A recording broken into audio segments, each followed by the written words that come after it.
Welcome to your favourite day of the week, everyone, where it's our favourite time of year again. We're leading up until Christmas. Every single day we're going for a strange, funny and just downright bizarre story which has happened in history. Yesterday we went through a bit of British stiff upper lip and how Nelson lost his arm. And today we're going through the unsinkable lady, but I'm not unsinkable, so I need my snorkel, and I hope you've got yours too. So let's see what's behind door number 4. The unsinkable Violet Jessop.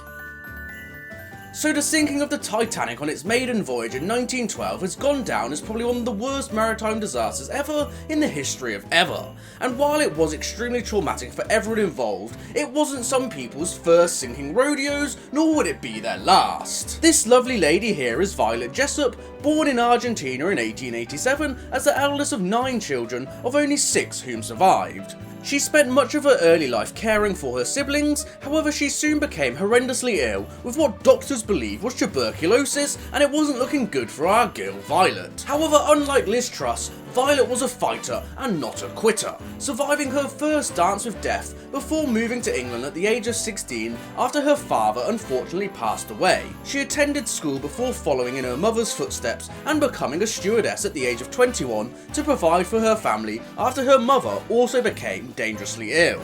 Around this time in the early 20th century, the British Shipping Company, the British Shipping Company,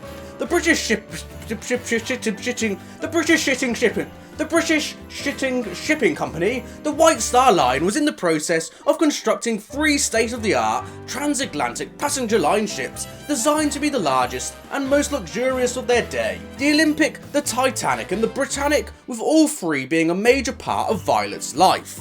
In 1911, Violet started working aboard the first brand new cruise liner, the Olympic, where on the 20th of September, the Olympic's 5th voyage, it collided with the British warship, the HMS Hawke, while leaving Southampton. The ship managed to return to the dock with no fatalities, and the next year, Violet received an offer from the next state-of-the-art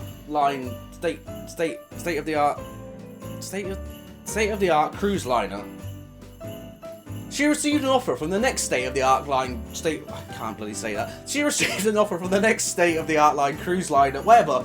The next ship was the Titanic, and it was state-of-the-art, and it was a cruise liner. There you go. Where she had to be persuaded by a friend to get on board the Titanic, and it set off on its maiden voyage on the 10th of April, 1912.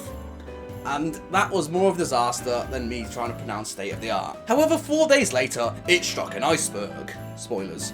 And Violet was ordered to the top deck as an example to non-English speaking passengers on how to behave in the event of a disaster, before she was moved on to lifeboat 16 with a random baby being thrust upon her, which was reclaimed the next day on board the rescue ship the Carpathia. And I'm not sure what's worse, being in the frozen Atlantic Ocean with no light or having a baby to take care of.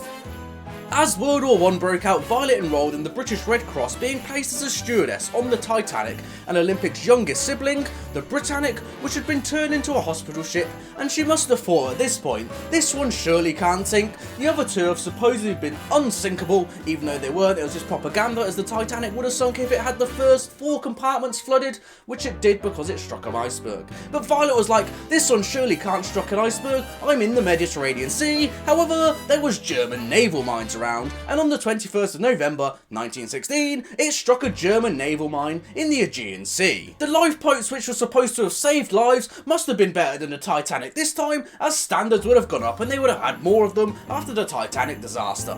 However, this time, they were actually a massive death trap as they began crashing and breaking up on the ship's propellers as Violet jumped out, receiving a serious head injury. Luckily though, she was to be saved, and in her memoirs she wrote, "The white pride of the ocean's medical world dipped her head a little, and then a little lower and still lower. All the deck machinery fell into the sea like a child's toy, then she took a fearful plunge, her stern rearing hundreds of feet into the air, until with a final roar, she disappeared into the depths." After her early life disasters, Violet's later life would prove to be actually rather calm, where she continued working as a stewardess without sinking, before being married for only 1 year, and then retiring to a cottage in Suffolk before passing away at the age of 83 in 1971. Of course, Violet wasn't the only unsinkable it seems, as a stoker by the name of Arthur John Priest, known as the Unsinkable Stoker, survived the 3 state-of-the-art White Line cruise ships that Violet did, as well as 2 more sinkings and another collision, and after that he said no one wanted to sail with him again. And is anyone really surprised? This is why we carry our snorkel with us. So I've been Jamie's Day, your favourite day of the week, and this was the unsinkable Violet Jessop. Thank you so much for watching, everyone, and I hope you've all enjoyed. Join us tomorrow in our advent calendar, where we'll be searching for immortality. I'll see you all then. Peace.